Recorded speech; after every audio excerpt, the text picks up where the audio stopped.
پھول کھلنے والا ہو، مہک دینے والی چنبیلی ہو تو احد احد ہے، پتا ہو پتے کی رگیں ہوں، رگوں کا پانی ہو، پانی میں زمین درخت کی خوراک ہو، ہر چیز میں احد احد ہے۔ ایک ذرہ ہو یا صحرا ہو، ایک پتھر ہو یا ہمالیہ ہو، ایک ڈھیلا ہو یا دھرتی کا فرش ہو، ایک ستارہ ہو یا تاروں بھرا آسمان ہو، ایک آسمان ہو یا عرش تک بلندیاں ہوں، ایک زعفران کی قاش ہو یا ساری زعفران سے بھری ہوئی جنت ہو، ایک سنگترے کا رس ہو یا سارے جہان کا نظام کائنات ہو، سب پر احد، قل هو اللہ احد، وہ احد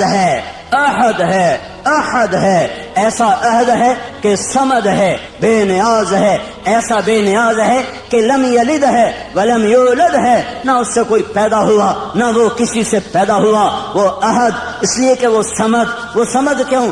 اس لیے کہ وہ لم یلد ولم یولد، جو احد بھی ہو، جو صمد بھی ہو، جو لم یلد بھی ہو، لم یولد بھی ہو، وہی یہ دعوے میں سچا ہے، ولم یکن لہ کفوا احد۔ کوئی ہے تمہارے رب جیسا؟ کوئی ہے اللہ جیسا؟ هل تعلم له سمیہ؟ کوئی ہے اللہ جیسا؟ کوئی ہے اس جیسا شہنشاہ؟ کوئی ہے اس جیسا بادشاہ؟ کوئی ہے اس جیسے خزانوں والا، خزانوں کا مالک، ہواؤں فضاؤں کا مالک، فیصلوں میں خود مختار؟ وہ صرف اللہ ہے، وہ صرف اللہ ہے، وہ صرف اللہ ہے۔ اس کا قانون ہے، جو کرو گے پاؤ گے، تھوڑا سا اس دنیا میں، باقی آخرت میں۔ جو کرو گے تمہاری زندگی پہ اثر انداز ہوگا۔ حکومتیں کٹ پتلی ہیں، فوجیں کٹ پتلی ہیں، پولیس کٹ پتلی ہے، سب کچھ اوپر والے کا ہے۔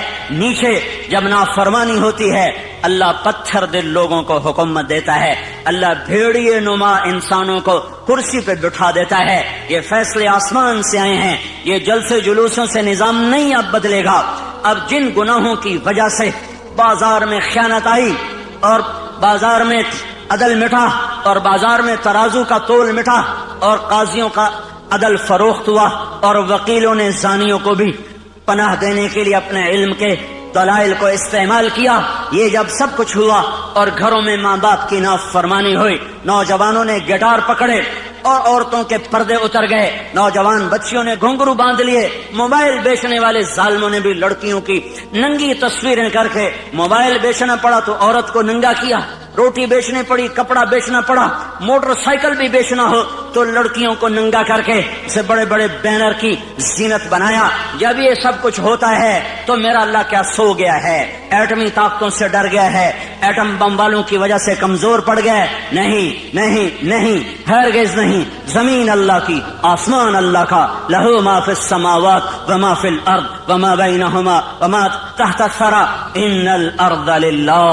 ان الارض للہ، طاقت اللہ کی، ان القوت للہ جمیعا، امر حکومت اللہ کی، قل ان الامر کلہ للہ، دن رات، زمین آسمان، بحر و بر، سب کچھ میرے اللہ کا، الخلق والامر واللیل والنہار وما سکن فیہما للہ وحدہ، جو کچھ ہے جب اسی شہنشاہ کا ہے تو وہ مجھے سنا رہا ہے کہ عمل بگڑے گا، اللہ نظام کائنات کو بگاڑے گا، عمل سدھرے گا، اللہ نظام کائنات کو سدھارے گا۔ ان یمسسک اللہ بضر، اگر میں تمہیں مصیبت میں ڈالوں، کسی کو بلاؤ گے؟ کوئی مدد کرے گا؟ فلا کاشف لہ الا ہو، تو بتاؤ اللہ کے سوا کون ہے جو تمہاری مدد کرے، تمہاری مصیبت ٹالے؟ وَإِن يُرِدْكَ بِخَيْرٍ، اور اگر تمہارا اللہ تمہاری بھلائی چاہ لے، ہاں بھائی مسلمانوں کو عزت دے دو، تو اب ایٹم بم والے ہمیں روک لیں گے؟ وَإِن يُرِدْكَ بِخَيْرٍ وَإِن يُرِدْكَ بِخَيْرٍ وَإِن يُرِدْكَ بِخَيْرٍ، اللہ نے آسمان سے اعلان کیا، ہاں امت محمدیہ کو عزت دے دی جائے، تو اب ایٹم بم والے ہمیں روک سکتے ہیں؟ ایٹمی خلائی طاقتیں ہمیں عزت سے محروم کر سکتی ہیں؟ اس نے اعلان کر دیا، اقتدار کا جھنڈا اس امت کے سر پہ گاڑ دیا جائے تو اب کوئی ہوگا جو ہمیں روک لے گا؟ فلا راد لفضلہ، فلا راد لفضلہ، فلا راد لفضلہ، میرا اللہ کہہ رہا ہے میں تمہیں دینے پر آ جاؤں تو کوئی روک نہیں سکتا، اور میں تمہیں پکڑنے پر آ جاؤں تو پھر کوئی چھڑا نہیں سکتا۔ فیصلے آسمان پر ہیں، عزت ذلت کے فیصلے آسمان سے ہو رہے ہیں، اور اس کا دار و مدار حکومتوں پر نہیں ہے، فوج پر نہیں ہے، پولیس پر اخبار بھرے پڑے ہیں، کوئی حکومت کو لان تان کر رہا ہے، کوئی صدر وزیر اعظم کو گالیاں دے رہا ہے، کوئی پولیس کو گالیاں دے رہا ہے، کوئی محکمے والوں کو، واپڈا والوں کو گالیاں دے رہا ہے۔ میرے بھائیو اوروں کو برا کہنا بند کرو اور میں اپنا گریبان کھولوں، آپ اپنا گریبان کھولو۔ ہم اپنے زخموں کا مرہم اپنے اندر تلاش کریں، باہر سے یہ دوا نہیں ملے گی۔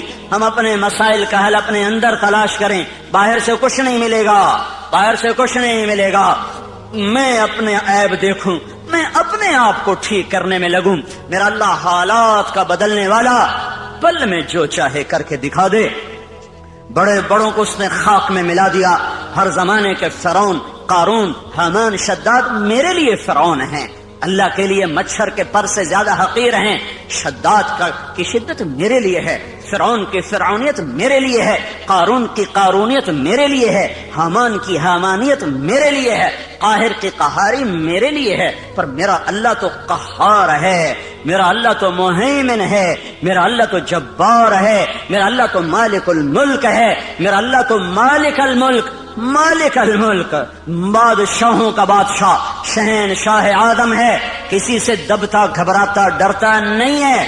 فرعونوں کو پکڑے، شدادوں کو پکڑے، قارون حامانوں کو پکڑے، اسے دیر نہیں لگتی ہے، اسے دیر نہیں لگتی ہے، اس نے پہلے بھی پکڑا ہے، آج بھی پکڑے گا، اس کا نظام ہے۔ جب وہ اسباب وجود میں آتے ہیں پھر اللہ پکڑ کے بھی دکھاتا ہے، وَكَذَلِكَ أَخْذُ رَبِّكَ إِذَا أَخْذَ الْقُرَى وَهِيَ ظَالِمَةٌ إِنَّ أَخْذَهُ أَلِيمٌ شَدِيدٌ۔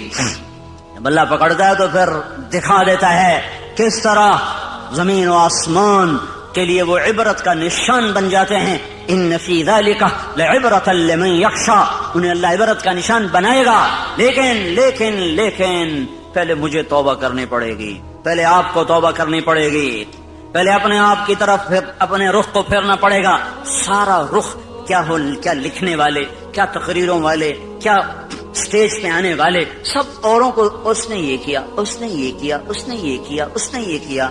جو میں نے آج غیبت کی ہے اس کا بھی تو کوئی اثر معاشرے پہ پڑا ہے، جو میں نے آج اپنی ماں کو دکھ دیا ہے تو اس کا اثر بھی تو معاشرے پہ پڑا ہے، جو میں نے آج باپ کی گستاخی کی ہے اس سے بھی تو فضا میں زہر پھیلا ہے، جو آج مجھ سے جھوٹ بولا گیا ہے اس کا بھی تو کوئی اثر فضا پہ پڑا ہے کہ نہیں پڑا ہے، جو آج محفل موسیقی سجائی گئی ہے اس کا بھی اثر اس کائنات پہ پڑا ہے کہ نہیں پڑا۔ آج جو سود پہ کاروبار ہوئے ہیں اور آج جو 8 بازاروں میں جھوٹ بولا گیا ہے اور آج جو 8 بازاروں میں گاہکوں کو لوٹا گیا ہے کھوٹا مال دے کر، جھوٹ بول کر، خیانت کر کے، وہ اس کا بھی تو کوئی اثر پڑا ہے کہ نہیں پڑا ہے۔ یہ جب گندے اعمال فضا میں پھیلتے ہیں تو اللہ اوپر فیصلے سختی کے لیے آتا ہے۔ اس لیے بھائیو دنیا اور آخرت بنانی ہے تو اپنے آپ کو بنانا پڑے گا، دنیا اور آخرت کو ٹھیک کرنا ہے، اپنے آپ کو سنوارنا ہوگا۔ نہ یہ حکومتوں کے بس میں ہے، نہ یہ فوجوں کے بس میں ہے، نہ یہ پولیس کے بس میں ہے، نہ یہ محکموں کے بس میں ہے، وہ ہماری طرح سے عاجز، کمزور، حقیر، فقیر انسان ہے، نفس و شیطان کے غلام ہیں، میں بھی، آپ بھی غلام، وہ بھی غلام۔ ایک اللہ ہے جو آسمانوں پر جب فیصلہ کرے گا تو اس کے فیصلے کو کوئی روک نہ سکے گا۔ غلاموں کے فیصلے کبھی زندہ ہوئے یا وجود میں آئے، اس کے لیے سب کو اللہ کی طرف لوٹنا پڑے گا، اور اللہ کی طرف لوٹنے کا ایک ہی راستہ ہے، وہ محمد الرسول اللہ صلی اللہ تعالی علیہ وسلم کی پاک ہستی، وہ محمد الرسول اللہ صلی اللہ تعالی علیہ وسلم کی روشن راہ، وہ محمد الرسول اللہ صلی اللہ علیہ وسلم کا لایا ہوا خوبصورت طریقہ حیات، وہ محمد الرسول اللہ صلی اللہ تعالی علیہ وسلم کی پاکیزہ سیرت۔ من احسن من اللہ صبغہ، من احسن من اللہ صبغہ، من احسن من اللہ صبغہ، صبغۃ اللہ۔ کوئی پنجابی رنگ میں رنگا گیا، کوئی پٹھانی رنگ میں رنگا گیا، کوئی بلوچی رنگ میں رنگا گیا، کوئی سندھی رنگ میں رنگا گیا، کوئی ایرانی رنگ میں رنگا گیا، کوئی ترکی رنگ میں رنگا گیا، کوئی یورپی رنگ میں رنگا گیا، کوئی افریقی رنگ میں رنگا گیا۔ میرا اللہ کہہ رہا ہے او یہ سب رنگ کچے ہیں، اتر جائیں گے۔ صبغۃ اللہ، صبغۃ اللہ، صبغۃ اللہ، اللہ کے رنگ میں رنگو، اللہ کے رنگ میں رنگو. ومن احسن من اللہ صبغہ، اللہ سے زیادہ پکا رنگ کسی کا ہو سکتا ہے؟ اللہ کے رنگ سے حسین رنگ کسی کا ہو سکتا ہے؟ اللہ کے رنگ سے زیادہ دل فریب، دل دیدہ زیب کوئی رنگ ہو سکتا ہے؟ من احسن من اللہ صبغہ، من احسن من اللہ صبغہ. اللہ کا رنگ کیا ہے؟ کوئی اللہ نے دکان کھولی ہوئی ہے؟ کیوں نہیں؟ 8 بازاروں میں اللہ نے رنگوں کی دکان کھولی ہوئی ہے. وہ رنگ کیا ہے؟ وہ محمد الرسول اللہ ہے، وہ حضرت محمد صلی اللہ علیہ وسلم کی ہستی ہے جنہیں اللہ نے کامل اکمل مکمل کر کے بھیجا اور کہا یہ میرا رنگ ہے، یہ میری پسند ہے، یہ میرا رنگ ہے. اس رنگ میں رنگو. پنجابی رنگ چھوڑ دو، ہندی سندھی، ایرانی ترکمانی تورانی، پشتو سندھی بلوچی بروہی، بلتی بلتستانی گلگتی، سارے رنگ کچے ہیں، سب دھوکہ فریب ہے. ایک رنگ پکا ہے، وہ حضرت محمد صلی اللہ تبارک و تعالی علیہ وسلم کی ہستی کا لایا ہوا طریقہ ہے. یہ سب سے اعلیٰ، یہ سب سے افضل، یہ سب سے برتر، یہ سب سے اجمل، یہ سب سے اکمل، یہ سب سے انور، یہ سب سے اشرف. جس کو اللہ بنا کر پھر اس کو اللہ تعالیٰ عزت دے، جس کو اللہ بنا کر پھر خود اس کا احترام کرے. یا سلام، یا ایھا المزمل، کیا خوبصورت لقب. یا ایھا المدثر، کیا لاڈ اور پیار ہے. یا ایھا النبی، کیا احترام ہے. یا ایھا الرسول، کیا عزت ہے. وما ارسلناک الا رحمۃ للعالمین، کتنا بڑا لقب ہے. انا ارسلناک شاہدا ومبشرا ونذیرا وداعیا الی اللہ باذنہ وسراجا منیرا. بنانے والے نے بنایا ہے، جو چاہے کر دے، پر یہاں بنانے والا بھی اس کو عزت دے رہا ہے. تو شاہد، تو مبشر، تو نذیر، تو داعی الی اللہ، تو سراج منیر، تو مزمل، تو مدثر، تو طٰہٰ، تو یاسین. میرے نبی نے کہا میرے اللہ نے میرے 10 نام رکھے ہیں. سارے نبیوں کا ایک نام، نوح، ابراہیم، موسیٰ، عیسیٰ، یحییٰ، زکریا، الیاس، لوط، شعیب، ہود، صالح، سلیمان، داؤد علیہم الصلوات والتسلیمات. ایک نام. میرے نبی نے کہا میرے اللہ نے میرے 10 نام رکھے ہیں. 10 نام کیوں رکھے ہیں؟ کہ ایک نام میں محبت پوری طرح ادا نہیں ہوتی ہے. لہذا ماں اپنے بچے کو کبھی کہتی میرا بلال، کبھی کہتی میرا لال، کبھی کہتی میرا چاند، کبھی کہتی میرا تارا، کبھی کہتی میرا جگر، کبھی کہتی میرا دل. کیا کیا نام لیے جا رہی ہے. یہ صرف بلال بلال بلال کیوں نہیں کہہ رہی ہے؟ کہ ایک لفظ میں محبت پوری اتر نہیں رہی ہے، تو وہ مختلف انداز اور اسلوب لاتی ہے، اور ہر اسلوب میں اپنی محبت کو اتارتی ہے کہ الفاظ کی کثرت سے معانی کو توسع ملتا ہے، وسعت ملتی ہے، معانی کو وسعت ملتی ہے. پیچھے محبت کا ایک بہت بڑا دریا ہے، ایک بڑی موج ہے، اور آگے صرف ایک لفظ ہے، اسلم یا بلال یا احمد. وہ ایک لفظ ہے، اس کے اندر سے وہ موج گزرتی نہیں ہے، تو اس کو یوں بدلتی ہے، کبھی جگر، کبھی ٹکڑا، کبھی دل، کبھی تارا، کبھی چاند، کبھی سورج، کبھی سہارا، کبھی آسرا. کیا کیا کیا بنا کر محبت کے دل فریب انداز وہ اپنے بچے کے سامنے پیش کرتی چلی جاتی ہے. تو صرف محمد کہنے میں محبت کا پیچھے بہتا ہوا دھارا اس میں سے گزر نہیں پا رہا تھا. تو اللہ تعالیٰ نے نام کثرت سے عطا فرما کر پوری موج جو آئی، تو آگے کئی راستے تھے جس سے وہ محبت نکلتی چلی گئی. تو کہا میرے نبی نے کہ میرے اللہ نے میرے 10 نام رکھے، محمد و احمد والماحی والحاشر والعاقب والفاتح والخاتم و ابو القاسم و طٰہٰ و یاسین. یہ 10 نام تو اللہ نے رکھے ہیں. پھر آگے جو 7 لقب اور لگائے، محمد اور احمد اور ماحی اور حاشر اور عاقب اور فاتح اور خاتم اور ابو القاسم اور طٰہٰ اور یاسین اور مزمل اور مدثر اور شاہد اور مبشر اور نذیر اور داعی الی اللہ اور سراج منیر اور یا ایھا النبی اور یا ایھا الرسول اور وما ارسلناک الا رحمۃ للعالمین اور رحمۃ للعالمین اور رؤوف الرحیم. کمال کمال کمال. اپنے 2 ناموں میں سے 2 نام عطا کر دیے. کبھی یہ کام نہیں کیا ہے. اپنے نبی کو اپنے نام دے دیے.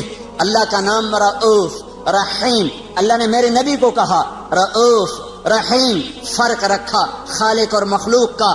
اپنے بارے میں کہا ان ربکم لرؤوف الرحیم، تمہارا رب کل کائنات کے لیے رؤوف الرحیم ہے. اور اپنے نبی کو فرمایا بالمؤمنین رؤوف الرحیم، یہ ایمان والوں کے لیے رؤوف الرحیم ہے، تاکہ خالق اور مخلوق کا فرق بھی باقی رہے اور عزتوں کی بلندیاں بھی طے ہوتی چلی جائیں. اپنے ناموں میں سے 2 نام عطا فرمائے، حریص علیکم، عزیز علیہ ما عنتم، حریص علیکم بالمؤمنین رؤوف الرحیم. وہ عزیز، وہ حریص، وہ رؤوف، وہ رحیم، وہ شاہد، وہ مبشر، وہ نذیر، وہ داعی، وہ سراج منیر، وہ مزمل، وہ مدثر، وہ طٰہٰ، وہ یاسین. یہ سارے نام دے کر آپ کی عزتوں کو بھی بتایا، اپنے عشق و محبت کو بھی بتایا کہ اللہ نے بنایا، پھر خود ہی محبت فرمائی اور حبیب بنا لیا. صحابہ بیٹھے باتیں کر رہے تھے، کہہ رہے تھے دیکھو یار ابراہیم خلیل ہیں، موسیٰ کلیم ہیں، عیسیٰ روح اللہ ہیں. آپ آ رہے تھے اور سن رہے تھے. آپ پہنچے تو فرمایا میں تمہاری باتیں سن رہا تھا، تمہاری حیرت کو دیکھ رہا تھا. ان ابراہیم خلیل اللہ کما قلتم، بے شک ابراہیم خلیل ہیں، بے شک موسیٰ کلیم ہیں، بے شک عیسیٰ روح اللہ ہیں. واما صاحبکم ھذا فحبیب اللہ ولا فخرا، اور جو تمہارا ساتھی ہے واما صاحبکم ھذا، اور یہ جو تمہارا ساتھی ہے یہ پتہ کون ہے؟ فحبیب اللہ، یہ حبیب اللہ ہے، یہ حبیب اللہ ہے. اور اللہ تعالیٰ نے، آپ نے فرمایا اللہ نے قسم اٹھائی ہے کہ میں اپنے حبیب کو اونچا کروں گا، خلیل پر بھی کلیم پر بھی، کلیم بھی نیچے خلیل بھی نیچے، حبیب اللہ سب سے اوپر، سب سے اعلیٰ، سب سے برتر. تو ایک راستہ ہے صرف حضرت محمد صلی اللہ علیہ وسلم کی زندگی پر ڈھلنے کا، چلنے کا. بھائیو پوری دنیا میں اضطراب ہے، سارا جہان چین میں نہیں ہے. مال والے ہوں فقیر ہوں، دکھ درد میں ڈوبی ہوئی انسانیت ہے. اور وجہ صرف ایک ہے، اللہ سے دور ہو گئے، اللہ کے رسول سے دور ہو گئے. اس وقت کا سب سے بڑا محسن وہ ہوگا جو انہیں اللہ اس کے رسول کے ساتھ جوڑ دے گا. وَكَذَلِكَ جَعَلْنَاكُمْ أُمَّةً وَسَطًا، اسی طرح ہم نے تمہیں امت وسط بنایا ہے. امت وسط، امت واسطہ. کیا واسطہ ہے؟ پہلے اللہ تک ملانے کے لیے نبی آتے تھے، لوگوں کو اللہ کا پتہ نہیں ہوتا تھا، وہ بے چین بے قرار ہوتے تھے، تو اللہ ایک نبی بھیجتا تھا جو انہیں اللہ سے ملا دیتا تھا. اس لیے لوگ نبیوں پر فدا ہوتے تھے کہ محسن کے سامنے سر جھکانا انسانی فطرت ہے. میرا سب سے بڑا محسن وہ ہے جو مجھے اللہ کا پتہ بتائے. تو نبیوں پر لوگ قربان ہوئے کہ ان سے بڑا محسن دنیا میں آیا کوئی نہیں ہے. حضرت محمد صلی اللہ علیہ وسلم پر آ کر نبوت ختم ہو گئی، اب قیامت تک کوئی نبی نہیں آئے گا. اب کون واسطہ بنے گا؟ اب کون اللہ سے لوگوں کو ملائے گا؟ تو اللہ نے مجھے آپ کو یہ عزت عطا فرمائی اور کہا وَكَذَلِكَ جَعَلْنَاكُمْ أُمَّةً وَسَطًا، اے امت محمد تمہیں مبارک ہو، اب یہ واسطے کا کام تم کرو گے، تم میرے اور میرے بندوں کے درمیان واسطہ بنو گے. اس کا طریقہ کیا ہے؟ لِتَكُونُوا شُهَدَاءَ عَلَى النَّاسِ، اس کا طریقہ یہ ہے کہ تم گھر گھر جا کر لوگوں کو میری بات سناؤ گے، گھر گھر در در ملک پھر کر لوگوں کو میرے کلمے کا شیدائی بناؤ گے اور میری طرف بلاؤ گے. یہ اگر تم کام کرنے والے بنو گے تو پھر کیا ہوگا؟ میں اپنے بندوں کو مل جاؤں گا، میرے بندے مجھے پالیں گے. جب وہ مجھے پالیں گے تو انہیں وجدت کل شیء، انہیں منزل مل جائے گی. انہیں منزل پر پہنچانے کی وجہ سے یہ امت ساری امتوں سے افضل ہو کر نبیوں کی شان کے ساتھ اٹھائی جائے گی. قیامت کے دن ہماری پہچان اگر عبادت پر ہوئی، عبادت پر، نماز روزے پر، ذکر و تلاوت پر، تو ہم بڑے تھوڑے نمبروں سے پاس ہوں گے. ہمارے پاس ٹائم ہی تھوڑا ہے، 60-70 سال کوئی عمر ہوتی ہے. پہلی امتیں میں نے ایک راہب کا پڑھا، بنی اسرائیل کا ایک راہب، ایک عبادت گزار اپنے عبادت خانے میں داخل ہوا اور 300 سال تک دنیا میں اس نے مڑ کے نہیں دیکھا کہ باہر کیا ہو رہا ہے سوائے اپنی پیشاب کی ضرورت کے. 300 برس کی بندگی کر کے وہ شخص دنیا سے رخصت ہوا. 300 سال کی نماز، روزے، ذکر، اور اس کے مقابلے میں اس امت کے 50, 60, 70 سال کی نماز، روزے جب تولا جائے گا تو یہ تو کوئی مقابلہ ہی کوئی نہیں ہے، یہ تو کوئی حیثیت ہی کوئی نہیں ہے. اس امت کی عزت شرافت بڑائی وہ امت وسط کی وجہ سے ہے کہ پہلے کوئی امت اللہ کا پیغام لے کے دنیا میں نہ پھری، پہلے کوئی امت اللہ کے پیغام کو دنیا میں پہنچانے کے لیے گھر سے بے گھر نہ ہوئے، در سے بے در نہ ہوئے۔ یہ پہلی امت ہے جنہیں حکم ملا کنتم خیر امت اخرجت للناس تأمرون بالمعروف وتنہون عن المنکر وتؤمنون باللہ۔ یہ پہلی امت ہے جس کو اللہ تعالیٰ نے فرمایا شاباش بڑے اچھے ہو۔ مجھے کبھی خیال آتا ہے ہمیں کوئی لوگ ہماری تعریف کریں بڑی خوشی ہوتی ہے، اور اللہ ہماری تعریف کر رہا ہے ہمیں کبھی خوشی نہیں ہوئی۔ کنتم خیر امت، اللہ ہم سب کو کہہ رہا تم بڑے اچھے ہو، شاباش۔ تمہاری اچھائی کس وجہ سے؟ اخرجت، تم نکالے گئے ہو کہاں؟ للناس، لوگوں کی طرف، لوگوں کی خدمت کے لیے۔ کون سی خدمت؟ تأمرون بالمعروف وتنہون عن المنکر وتؤمنون باللہ، تم لوگوں کو اللہ کی طرف بلاتے ہو، بھلائی کی طرف بلاتے ہو، برائی سے روکتے ہو، اللہ پر ایمان رکھتے ہو، اس وجہ سے تم سب سے اعلیٰ ہو۔ اخرجت یہاں بڑا خوبصورت مطلب دے رہا ہے، خرجت، ظہرت، برزت، طلعت، سیقت، پتہ نہیں کتنے الفاظ تھے جو یہاں آ سکتے تھے۔ اخرجت میں ایک بڑا خوبصورت مطلب ہے، شادی ہوتی ہے تو ہم لوگ کارڈ چھپواتے ہیں، پھر کوئی کارڈ ڈاک میں بھیجا جاتا ہے، کوئی کارڈ نوکر کو دے کے بھیجا جاتا ہے، کوئی کارڈ لے کر خود آدمی جاتا ہے۔ جہاں گہرا تعلق ہوتا ہے وہاں خود بھی جاتا ہے، کارڈ بھی لے کر جاتا ہے۔ جہاں درمیانہ تعلق ہوتا ہے وہاں نوکر بھیجتا ہے۔ جہاں بس واجبی رسم راہ و رسم ہے وہاں خالی ڈاک کے ذریعے سے کارڈ چلا جاتا ہے۔ جب کسی کے گھر خود چل کے کوئی چلا جائے تو اس کے اوپر وزن پڑ جاتا ہے کہ یہ تو خود چل کے آیا ہے، اب تو ہمیں جانا پڑے گا۔ خود چل کے کوئی آ جائے تو اگلا بھی اسے عزت سمجھتا ہے، مجھے عزت دی ہے، خود چل کے آئے ہیں، اب تو بھئی ہمیں جانا پڑے گا، چاہے سمندر بھی پار کرنا پڑے۔ تو اخرجت کا مطلب یہاں یہ ہے کہ اللہ عرشوں پر کہہ رہا ہے اے میرے محبوب کی امت، میں تمہیں خود بلانے آیا ہوں، میں تمہیں خود بلانے آیا ہوں۔ یہ تبلیغی جماعت کا کام نہیں ہے، تمہارا رب تمہیں خود بلانے آیا ہے کہ آؤ، اب کوئی واسطہ نہیں میرے اور میرے بندوں کے درمیان، اب صرف تم واسطہ ہو۔ تم گھر چھوڑو، تم گھروں سے نکلو، تمہارے سوا یہ کام کوئی نہیں کر سکتا۔ تمہاری عزت تمہارے لمبے نفلوں پر نہیں ہے، تمہارے لمبے لمبے مراقبے پر تمہاری عزت نہیں ہے، تمہارے لمبی لمبی تہجد پر تمہاری بلندیاں بڑائی نہیں ہے، تمہارے قدم اٹھانے پر تمہاری بڑائیاں ہیں، تمہارے اوروں کے پیچھے رلنے اور پھرنے پر تمہاری عزتیں اور بلندیاں ہیں۔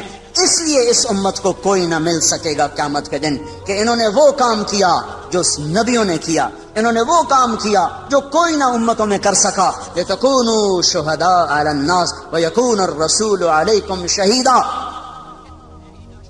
وَكَذَلِكَ جَعَلْنَاكُمْ أُمَّةً وَسَطًا۔ بھائیو، پوری دنیا پر رحم کھانا ہے، پوری دنیا کی تقدیر بدلوانی ہے، اپنی ذات سے ہم توبہ کریں، لوگوں کے پیچھے پھریں، لوگوں کے پیچھے پھریں۔ یہ پھرنا زندگی میں تبدیلی لاتا ہے۔ یہ مت سوچو کہ پہلے خود ٹھیک ہو جاؤ پھر اوروں کو دعوت دو۔ خود ٹھیک ہونے کا پیمانہ کیا ہے؟ خود ٹھیک ہونے کا معیار کیا ہے؟ میں پہلے خود ٹھیک ہو جاؤں پھر میں اوروں کو تبلیغ کروں گا۔ تو جو آدمی یہ کہے کہ اب میں ٹھیک ہو گیا ہوں اب میں اوروں کو تبلیغ کروں گا، یہ تو بڑا شیطان ہے، اس کی تو تبلیغ کی ضرورت ہی کوئی نہیں۔ جو اپنے آپ کو ٹھیک سمجھے اب میں ٹھیک ہوگا، اب میری اصلاح ہو گئی ہے، اب میں نے اوروں کی اصلاح کرنی ہے، یہ تو بڑا شیطان ہے جو کہہ رہا میری اصلاح ہو چکی۔ اصلاح کا کوئی پیمانہ نہیں ہے کہ جیسے ہم نے پاس ہونے کے 33 نمبر رکھ دیے ہیں کہ بھائی 33 نمبر چلو جی پاس ہو گیا، تو کوئی اپنے منہ سے یہ کیسے کہے کہ میں ٹھیک ہوں میں اوروں کو ٹھیک کروں گا۔ اور اصلاح کا عجب معیار ہے، جو جتنا ٹھیک ہوتا چلا جاتا ہے وہ اتنا اپنے آپ کو بگڑا ہوا سمجھنے لگ جاتا ہے۔ لہذا جس کی جتنی اصلاح ہوگی وہ اتنا کہے گا میں بڑا بدکار ہوں، وہ تو کبھی بھی یہ نہیں کہے گا میں ٹھیک ہوں، تو وہ تو کبھی بھی اللہ کی راہ میں قدم نہیں اٹھا سکتا، میں تو ٹھیک ہی نہیں، میں اوروں کو کیا دعوت دوں، میں تو خود ٹھیک نہیں، میں اوروں کو کیا تبلیغ کروں، پہلے اپنے آپ کو ٹھیک کروں پھر اوروں کو تبلیغ کروں۔ اپنے آپ کو ٹھیک کرنے کا راستہ بھی تو یہی ہے، گھر بیٹھ کے کس نے اصلاح پائی ہے؟ پہلے میں تیرنا سیکھ لوں پھر میں تیروں گا، کیوں؟ پہلے میں تیرنا سیکھ لوں پھر میں تیروں گا، یہ ہو سکتا ہے؟ تیرنا سیکھنا ایک ہی وقت میں ہو رہا ہوتا ہے، چونکہ اس کے لیے پانی ہی ہے، پانی کے بغیر مٹی میں تیرے گا پھر جا کے پانی میں تیرے گا، تیرنا سیکھنا ایک ہی وقت میں ہے. مارو ہاتھ پاؤں کبھی الٹے کبھی سیدھے, کوئی غوطہ لگے گا, کوئی اندر پانی آئے گا, پھر تیرنے لگ جاؤ گے. پہلے میں گاڑی چلانا سیکھ لوں, میں پھر گاڑی چلاؤں گا. تو کون سی گاڑی پہلے چلانا سیکھے گا؟ لکڑی کی, پلاسٹک کی, کہ گھر میں بیٹھا سالا سٹیئرنگ پھیریاں کدی کھبے کدی سجے کدی اگاں کدی پچھا, لو جی اما ہن میں ڈرائیور بن گیا, ہن مینوں گڈی دی چابی دے, میں گڈی چلاونی. گھر بیٹھا رہو. اصلی گاڑی چلاتے ہوئے گاڑی سیکھنا ہے. اصلی گاڑی چلاتے ہوئے گاڑی کو سیکھنا ہے. وہ سیکھتا بھی جائے گا, چلاتا بھی جائے گا, سیکھتا بھی جائے گا, چلاتا بھی جائے گا. یہ قدم کا اٹھنا, گھر کا چھوٹنا, لوگوں کی کڑوی کسیلی سننا, در در کی ٹھوکریں کھانا, یہ سب سے بڑا اصلاح کا ذریعہ ہے. خالی بیٹھ کر تنہائی میں ذکر کر لینا, اس سے تھوڑا اصلاح ہوتی ہے. وہ چلے گئے دور جب باہر اندھیرا تھوڑا تھا, تھوڑی سی روشنی سے کام چل جاتا تھا. گھپ اندھیرا ہے, کچھ نظر نہیں آ رہا. اب بڑی قربانی دے گا تو تب جا کر دل کے چراغ جلیں گے, ورنہ باہر کے اندھیرے یہ ٹمٹماتے چراغوں کی روشنی کو بالکل بے نام بے نشان کر دیں گے. سارے عالم کے انسانوں پر, سارے عالم کے کفر پر چوٹ پڑے گی جب ایک شخص اپنے گھر سے قدم نکالتا ہوا چلے گا. سیکھتے بھی جانا ہے, کرتے بھی جانا ہے. یہ تو دعوی باطل ہے, میں ٹھیک ہو جاؤں پھر میں تبلیغ کروں گا. پہلے خود ٹھیک ہو جاؤ پھر اوروں کو تبلیغ کرو. ایسی تبلیغ کا کیا فائدہ؟ خود تو عمل کرتے نہیں, اوروں کو تبلیغ کرتے ہیں. اس کا کیا فائدہ ہے؟ اس کا کیا فائدہ؟ میں ایک مثال دیتا ہوں. میں حافظ نہیں ہوں, میں ایک مثال دیتا ہوں. میں حافظ نہیں ہوں, میں اپنے بیٹے سے کہتا ہوں بیٹا جا قرآن یاد کر لے. وہ آگے مجھے کہ ابا تو پہلے آپ یاد کر پھر مینوں آکھیں. یہ بات ٹھیک ہے؟ ابا تیرا اپنا عمل تو ہے نہیں, تو مجھے کیوں تبلیغ کر رہا ہے؟ تو جا پہلو یاد کر پھر مینوں آکھی کہ میں بھی یاد کرا. یہ معقول بات ہے؟ یہ عقل میں آنے والی بات ہے؟ پہلے خود عمل کرو پھر دعوت دو. سارا دین بلاک ہو جائے گا, سارا دین ختم ہو جائے گا. ان پڑھ ہوں میں نے تو نورانی قاعدہ میں نہیں پڑھا, میں دیہاتی آدمی ہوں. میرے دل میں میرا بیٹا حافظ بن جائے تو میں نے اس کو پکڑ کے قاری صاحب کے پاس پہنچا دیا. آگے قاری صاحب کہنے لگے کیڑے منہ نہ لگے, جا پہلو آپ حفظ کر مڑ پتر نو لے آئیں. بے عقل نہ ہوندے تا آ جاندے منہ چاہتے. پہلے آپ تو ٹھیک ہو, وہ پھر لوگوں کو تبلیغ کرو. یہ کتنی احمقانہ بات ہوگی. اب میرا تو عمل کوئی نہیں, میں تو ان پڑھ ہوں, لیکن میں نے بیٹے کو عائشہ مسجد میں بٹھا دیا تو اس نے پڑھا بسم اللہ الرحمن. قاری سلیم صاحب نے پڑھوایا بسم اللہ الرحمن الرحیم, اور بیٹے نے پڑھا بسم اللہ الرحمن الرحیم. مجھے سورت فاتحہ بھی نہیں آتی, اور بیٹے نے پڑھا بسم اللہ. سب سے پہلے اس باپ کے گناہ معاف ہوں گے جس نے بھیجا تھا پڑھنے کے لیے, پھر اس استاد کے معاف ہوں گے جس نے بسم اللہ پڑھائی, پھر اس بچے کے معاف ہوں گے جس نے بسم اللہ پڑھی. میرا تو عمل کوئی نہیں, میں تو سورت فاتحہ بھی نہیں ہمدی. میرے گناہ کیوں معاف ہو گئے؟ میرے گناہ کیوں معاف ہو گئے؟ میں نے تو عمل نہیں کیا ہے. پہلے خود ٹھیک ہو جاؤ, پہلے خود عمل کرو پھر اوروں کو تبلیغ کرو. یہ کہاں کی بات ہے؟ تو سارا دین ختم ہو جائے گا. لم تقولون ما لا تفعلون, کیوں کہتے ہو جو کرتے نہیں؟ کیوں کہتے ہو جو کرتے نہیں؟ یہ تو نہیں اللہ نے کہا لم تدعون ما لا تفعلون, لم تعظون ما لا تفعلون, لم تنصحون ما لا تفعلون. جو کرتے نہیں اس کی نصیحت کیوں کرتے ہو؟ جو کرتے نہیں اس کی دعوت کیوں دیتے ہو؟ جو کرتے نہیں اس کا آواز کیوں کرتے ہو؟ یہ تو نہیں کہا لم تقولون ما لا تفعلون, جو کرتے نہیں اس کو کہہ کیوں رہے ہو؟ کبر مقتن, بہت بڑا گناہ ہے, عند اللہ ان تقولوا ما لا تفعلون, بہت بڑا گناہ ہے اللہ کے دربار میں, کبیرہ گناہ ہے. تم کرتے نہیں ہو اور کہتے ہو, تم کرتے نہیں اور کہتے ہو. اب میں ایک مثال دیتا ہوں. ایک شرابی دوسرے نوجوان کو کہتا ہے بیٹا شراب نہ پینا, میں برباد ہو گیا, تو نہ شراب پینا. یہ لم تقولون ما لا تفعلون کی وعید میں شامل ہے. کبر مقتن, بہت بڑا گناہ ہے کہ تم کہہ رہے ہو اور کر نہیں رہے ہو. کیا ابھی شریعت کو چھوڑو, عقل سے سوال کرو, عقل سے, کہ ایک شرابی باپ اپنے